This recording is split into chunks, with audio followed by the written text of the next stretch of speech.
Hello and welcome to this devlog. Today I will go over 3 things. Status on getting mod support on the experimental branch, show a little more details of what mod support means for Fireworks Mania, and at the end you will figure out if I ran out of milk today for my coffee. Let's get to it. If you're new to my channel, I'm building a fireworks simulator game while having a wife, 2 kids, a full-time day job and a dog.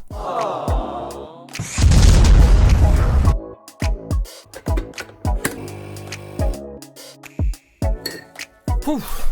It's getting hot in here. Getting cold in Denmark, so we have the heat on the radiator, meaning it's a little hot.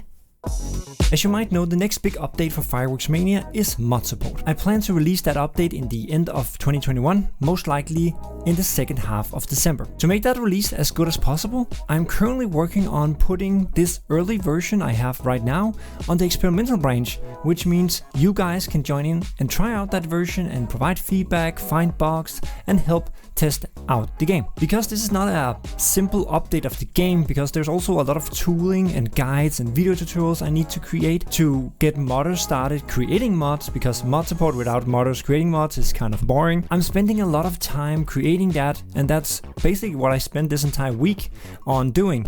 And of course also making this devlog. But as mentioned, the mod support version of Fireworks Mania will come on the experimental branch in the near future. I will announce it here on the channel, I will announce it on Steam and in the Discord. So don't worry, if you just keep an eye on any of these places, you will see when you can actually try this out. So this next topic is actually something I realized recently I might haven't explained good enough. I was kind of under the impression that everybody understood what mod support was, but apparently that's not the case for everybody. So let's go through it. First of all, what is mod support? Essentially, mod support is just allowing the community to add stuff or change stuff in a game. Specifically for Fireworks Mania, that means adding fireworks and props to the game. So that means that the community, like you guys, if you have a little technical skills, can add fireworks and props to the game without me having to update the game and without you as a player having to wait for me updating the game. Mods can be installed via a workshop in the game, so essentially that means a lot more fireworks for you much faster than I could ever do it. Let me show you how this looks and works as a player. Let's jump into the game. So here we are in the game, and as you can see, nothing much has really changed. The quick viewer might have seen a new button here called Workshop. That is actually the new thing, Workshop here. So go in here on the Workshop, gets you this UI. You go into the Workshop in the game as you see here, and then you browse around the mods, and you can also search for different things, and you can filter, sort by popularity and stuff like that.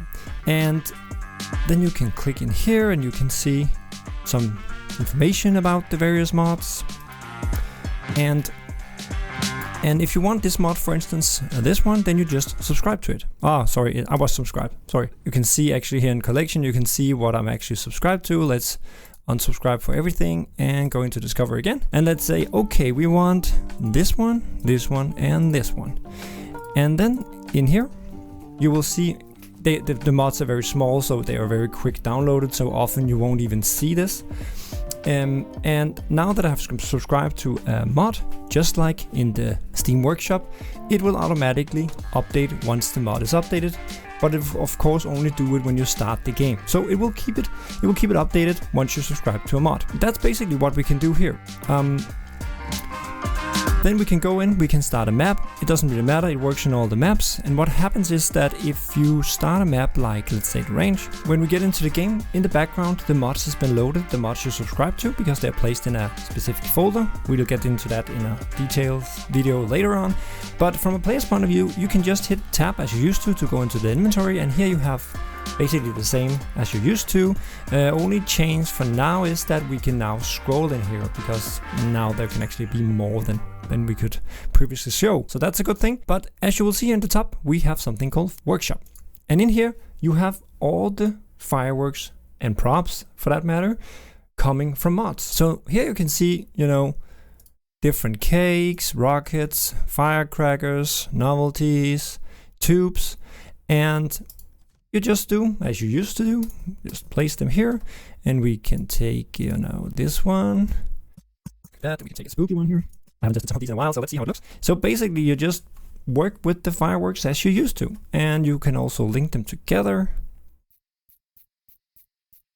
So let's see how it looks.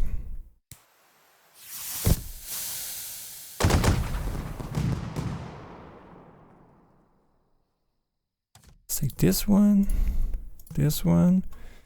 Let's fuse them together. And let's see what happens. Whoa. Okay, let's try that one again. Okay. So what you're seeing here is fireworks coming from mods. None of these fireworks are built into the game. They are dynamically put in here by mods. Mods that could have been created by you. This is how mod support looks right now and how it would more or less look when you get it on the experimental branch very soon. In this first version of mod support, the goal is to add the possibility for modders to add fireworks to the game. That's it. So I really look forward to put this on the experimental branch in the not too far future and get your feedback and see what you will build, the ones of you who will become modders, and also what you will do with the stuff that modders build. You as a player, putting up YouTube videos of showing it off and stuff like that. More about that in the not too far future. Oh, and a little side note.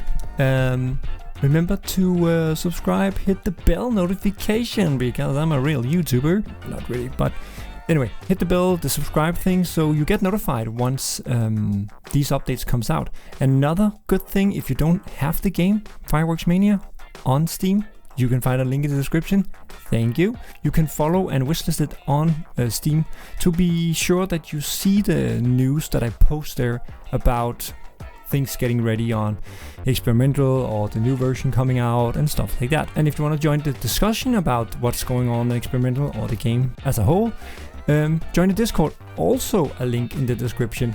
He thought of everything, I know. But anyway, just a little side note. And then let's get to the last bullet, which was, did I ran out of milk today for my coffee?